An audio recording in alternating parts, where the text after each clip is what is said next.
আসসালামু আলাইকুম প্রিয় শিক্ষার্থীবৃন্দ, ডিপ্লোমা ইন ইঞ্জিনিয়ারিং শিক্ষাক্রমের আজকের এই অনলাইন লাইভ ক্লাসে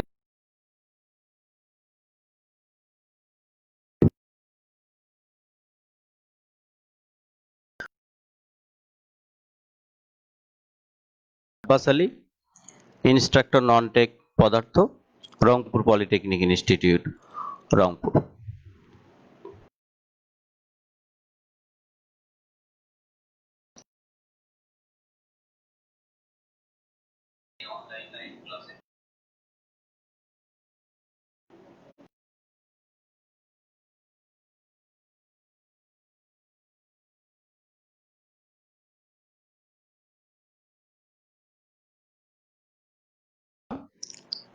এই অধ্যায়ের সংক্ষিপ্ত প্রশ্নগুলো নিয়ে আলোচনা করব। Review class. প্রিয় শিক্ষার্থী, যদি প্রশ্ন থাকে চেষ্টা করব। আজকের আলোচনায় যা থাকছে: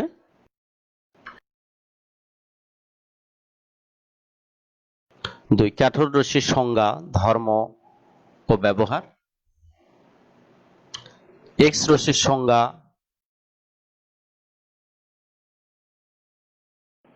আলোক তড়িৎ ক্রিয়া।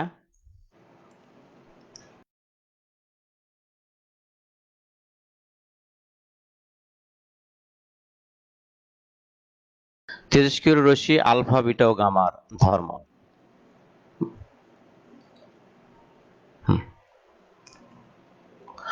গ্যাসের মধ্য দিয়ে বিদ্যুৎ পরিবহন। শুরুতেই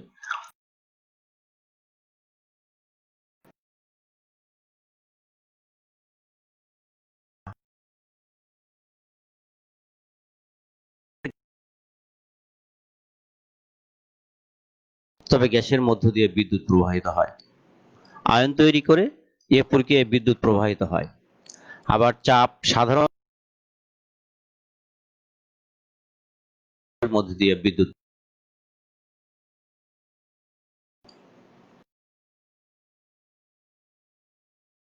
এই নিম্ন চাপে গ্যাসের মধ্য দিয়ে বিদ্যুৎ প্রবাহের বা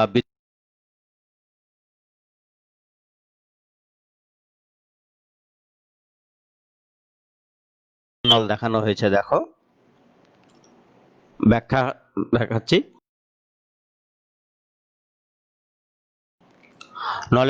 নলের দুই প্রান্তে দুটো প্লাটিনামের তার থাকে, এই যে একটা, যাদের একটি অ্যানোড এবং অপরটি ক্যাথোড।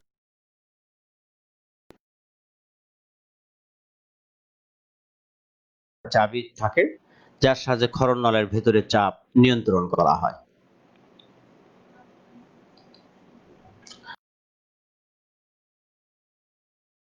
বায়ুর চাপ কমে যদি 10⁻³ মিলিমিটার থেকে 10⁻⁴ মিলিমিটার পারদস্তম্ভ চাপ হলে সমস্ত নল অন্ধকারাচ্ছন্ন হয়ে যায়।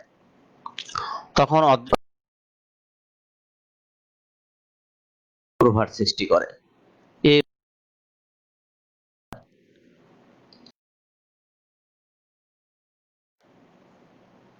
ক্যাথোড রশ্মি আলোর ন্যায় সরল পথে গমন করে। এটি -19 কুলম্ব, অর্থাৎ একটি ইলেকট্রনের চার্জের সমান আর কি। এর নির্দিষ্ট ভর আছে। এর ভর 9.1 × 10⁻³ কেজি। এ রশ্মি আয়নিত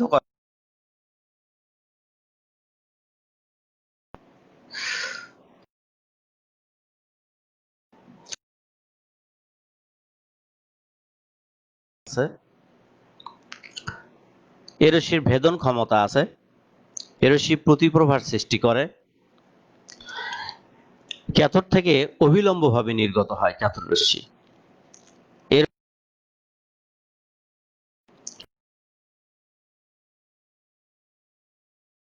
এ রশ্মি তড়িৎ ও চৌম্বক ক্ষেত্র দ্বারা বিচ্যুত হয়।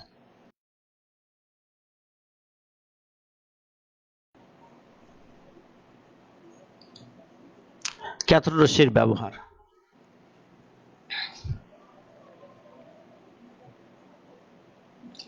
সাধারণত ক্যাথোড রশ্মি ইলেকট্রনের ভর, ইলেকট্রনের আধান, ইএম এবং মানে প্রতিপ্রভাত সৃষ্টিতে ব্যবহৃত হয়। যে দেখো, ক্যাথোড রশ্মির সাহায্যে ইলেকট্রনের ভর মানে আধান, ভর ও আপেক্ষিক আধান অর্থাৎ ইএম নির্ণয় করা যায়। রঞ্জন আয়ন সৃষ্টির কাজে ক্যাথোড রশ্মি ব্যবহার করা হয়।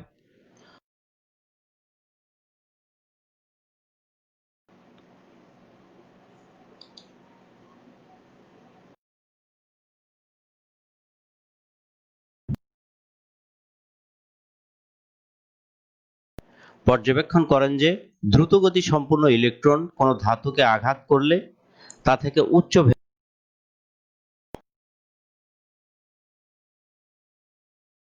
কিরণকে বলা হয় এক্স রে বা রঞ্জন রশ্মি। এক্স রে ধর্ম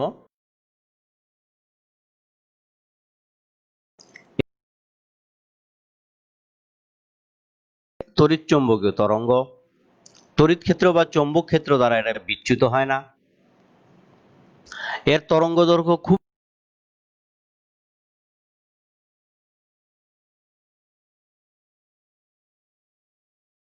সমূহ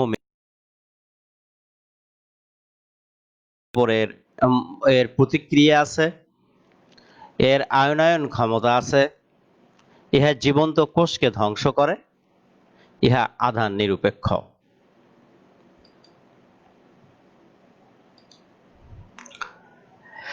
এক্স রে বা রঞ্জন রশ্মির ব্যবহার চিকিৎসা ক্ষেত্রে স্থানচ্যুত হাড়,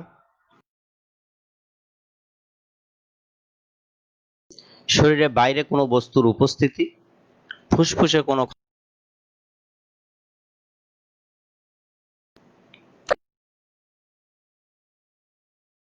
বৃদ্ধি চিকিৎসায়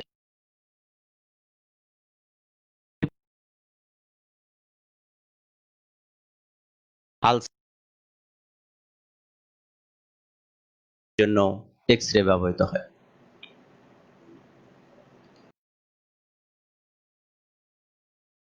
ঢালাইয়ের দোষ ত্রুটি, ধাতব পাতের গর্ত ইত্যাদি নির্ণয়ের ক্ষেত্রে ব্যবহৃত হয় এবং কেলাস গঠন পরীক্ষায় এক্স রে ব্যবহৃত হয়।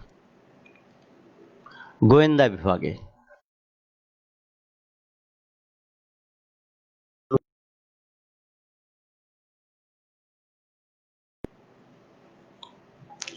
কাস্টম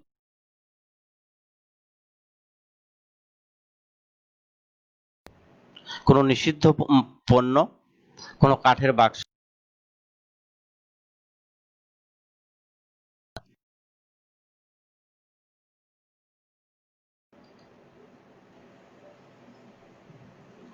পরীক্ষাগারে পরমাণুর গঠন, কেলাস গঠন ও অন্যান্য বৈজ্ঞানিক গবেষণায় এক্স রে ব্যবহৃত হয়। তাহলে এক্স রে পরীক্ষাগারে ব্যবহার করা হয় আর কি।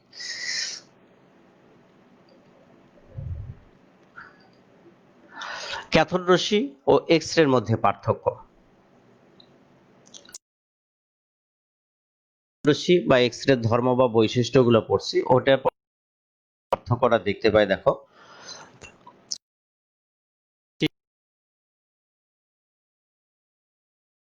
আধান বা চার্জ নেই। ক্যাথোড রশ্মি এটা তড়িৎ চৌম্বক ক্ষেত্র দ্বারা বিচ্যুত হয়, তড়িৎ ক্ষেত্র দ্বারা বিচ্যুত হয়। আর এক্স রে একইভাবে চৌম্বক ক্ষেত্র দ্বারাও বিচ্যুত হয় বা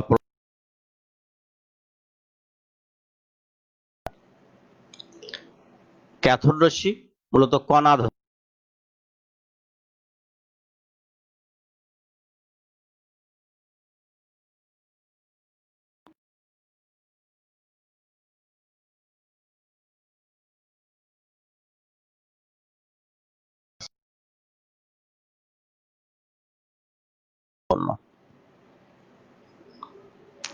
ইলেকট্রনের ভর, আধান ও ইএম নির্ণয়ে ব্যবহৃত হয় ক্যাথোড রশ্মি। আর এক্স রে শিল্প, চিকিৎসা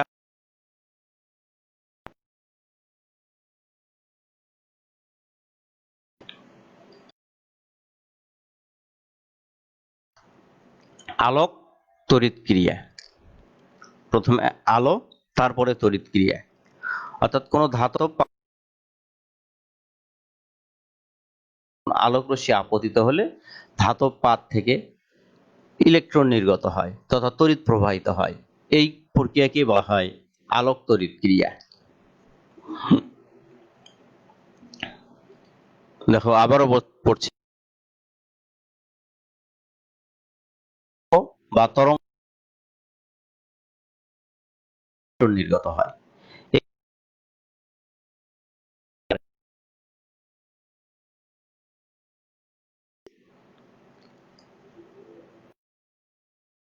সোডিয়াম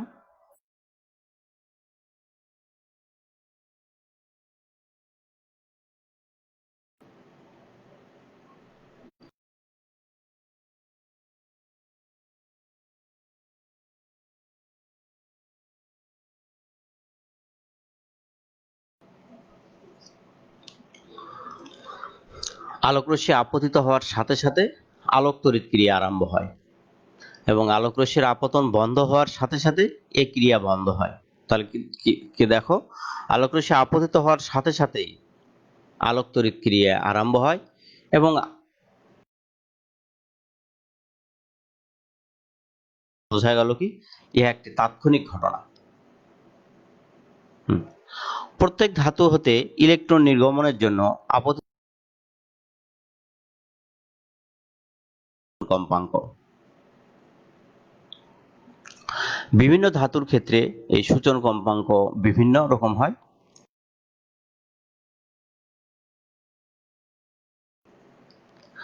ইলেকট্রনের সর্বোচ্চ গতিবেগ আপতিত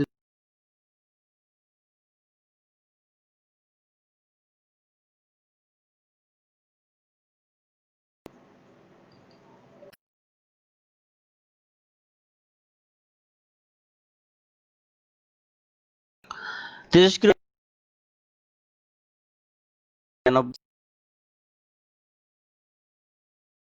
সর্বপ্রথম তেজস্ক্রিয়তা আবিষ্কার করেন। তিনি লক্ষ্য করেন যে ইউরেনিয়াম হতে স্বতঃস্ফূর্তভাবে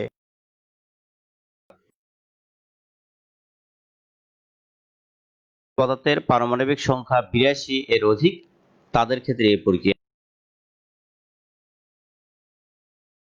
বেরিয়াম, পোলোনিয়াম আর কি ইত্যাদি তেজস্ক্রিয় পদার্থের উদাহরণ আর কি।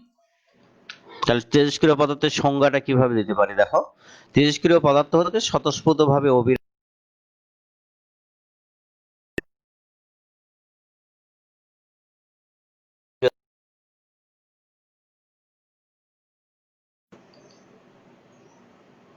দেখো এখানে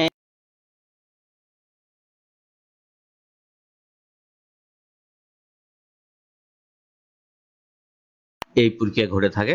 আচ্ছা, তাহলে বৈশিষ্ট্য প্রথমে দেখো, যে সকল মৌলের পারমাণবিক সংখ্যা 82 এর অধিক সে সকল পদার্থ তেজস্ক্রিয়তা প্রদর্শন করে আর কি। তেজস্ক্রিয়তা একটি স্বাভাবিক ও স্বতঃস্ফূর্ত ঘটনা। তাপমাত্রা বা চাপের পরিবর্তন, পারস্পরিক যে কোনো বিকিরণ, বিদ্যুৎ বা চৌম্বক হয় না।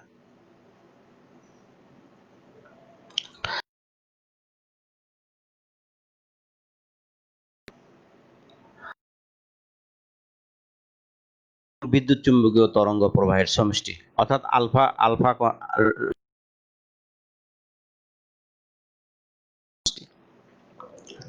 ইহা একটি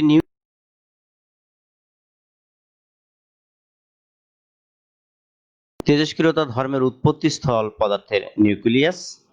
জীবন্ত কোষের পক্ষে তেজস্ক্রিয় বিকিরণ ক্ষতিকর।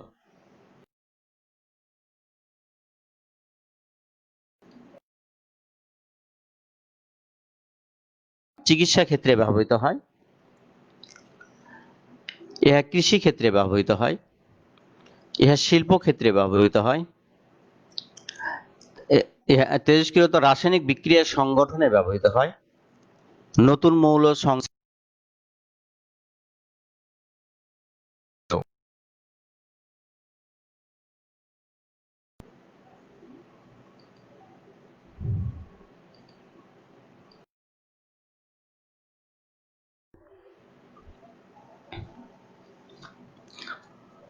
আমরা তেজস্ক্রিয়তার বৈশিষ্ট্যের মধ্যেই পড়লাম যে তেজস্ক্রিয় রশ্মি তিন ধরনের বিকিরণ, এটা আলফা রশ্মি, একটা গামা রশ্মি, বিটা রশ্মি আর একটা গামা রশ্মি, এই তিন ধরনের প্রবাহের সমষ্টি। এই তেজস্ক্রিয় রশ্মিও মূলত তিন প্রকার। দেখো, এই যে বিজ্ঞানী রাদারফোর্ড ও ভিলার্ড পরীক্ষা নিরীক্ষার সাহায্যে দেখান যে যত আলফা রশ্মি বা আলফা রেস, বিটা রশ্মি বা বিটা রেস,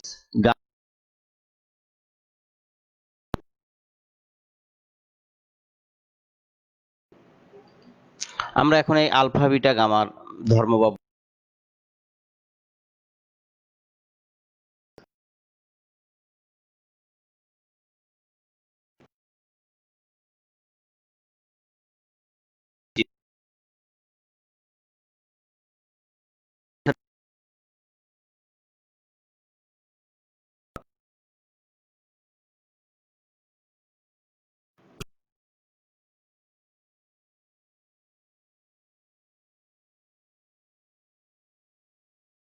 প্রভাবিত হয়।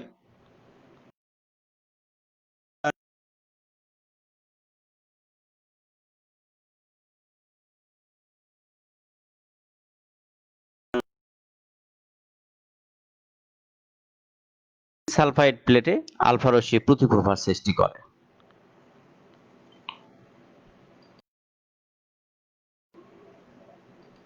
এবার আসে বিটা রশ্মির ধর্ম।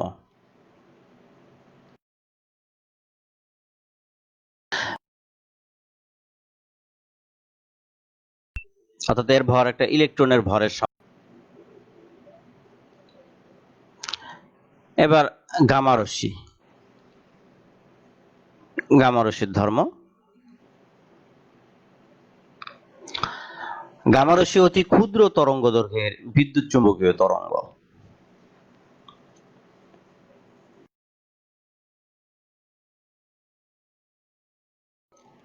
গামা রশ্মির তরঙ্গ দৈর্ঘ্য দৃশ্যমান আলোকের তরঙ্গ দৈর্ঘ্যের তুলনায় অনেক কম। এরা আলোর বেগে চলে, অর্থাৎ এর বেগ 3 × 10⁸ মিটার পার সেকেন্ড। চৌম্বক ও বৈদ্যুতিক ক্ষেত্র দ্বারা প্রভাবিত হয় না। এরা ফটোগ্রাফিক প্লেটের প্রতিক্রিয়া সৃষ্টি করে। এ রশ্মির আয়নায়ন ক্ষমতা আছে। এই ক্ষমতা আলফা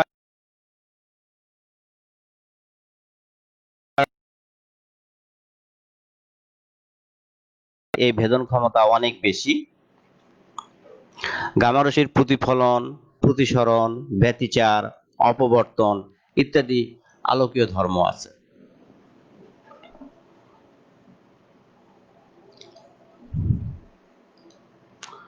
তো বাড়ির কাজ এখন মূলত আজকে এই ছিল আলোচনার বিষয়। এখন বাড়ির কাজে যাব আমি। বাড়ির কাজে দেওয়ার আগে একটু দেখে নিচ্ছি তোমাদের কোনো প্রশ্ন আছে কিনা।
যাই হোক, উত্তর দেওয়ার মতো আসলে কোনো প্রশ্ন দেখতে পারলাম না। তবে অনেকে নেটওয়ার্কের সমস্যার কথা বলছে, নেটওয়ার্কের একটু প্রবলেম হচ্ছে, আন্তরিকভাবে দুঃখিত আমি আসলে।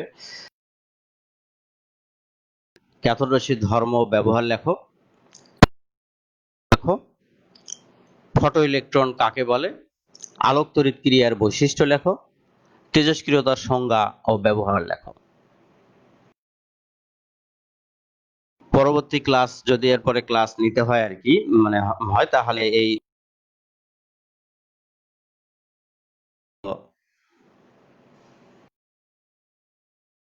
ভিজিট করো দক্ষতা বাতায়ন অথবা www.skills.gov. তো ধন্যবাদ, আজকে এই পর্যন্তই।